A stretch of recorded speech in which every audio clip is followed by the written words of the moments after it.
वाहतुकीसंदर्भात महत्त्वाची अपडेट. हिंगोली जिल्हाधिकाऱ्याच्या आदेशानुसार वाशिम नांदेड राष्ट्रीय महामार्ग क्रमांक NH 161 वरील वाहतुकीसंदर्भात महत्त्वाचा निर्णय घेण्यात आला आहे. अकोला आणि वाशिमकडून हिंगोली शहराकडे येणाऱ्या जड वाहनांची वाहतूक पर्यायी मार्गाने वळवण्यात आली आहे.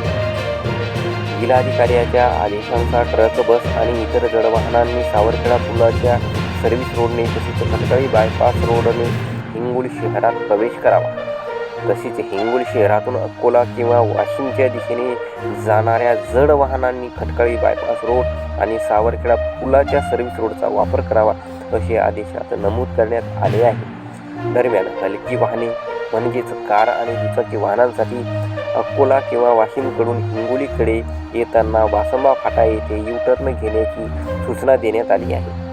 वाहन चालकांनी प्रवासादरम्यान वाहतूक चिन्हे, सूचना फलक आणि संबंधित अधिकाऱ्याच्या सूचनांचे काटेकोरपणे पालन करावे. ही वाहतूक व्यवस्था जिल्हाधिकाऱ्याच्या अधिकृत आदेशानुसार करण्यात आली असून वाहन चालकांनी प्रत्येक ठिकाणी लागू असलेल्या अद्ययावत वाहतूक सूचनांचे पालन करावे. आपली सुरक्षितता आपली जबाबदारी. अशाच महत्त्वाच्या स्थानिक आणि जनहिताच्या बातम्या पाहत राहा सुपरफास्ट महा TV. धन्यवाद.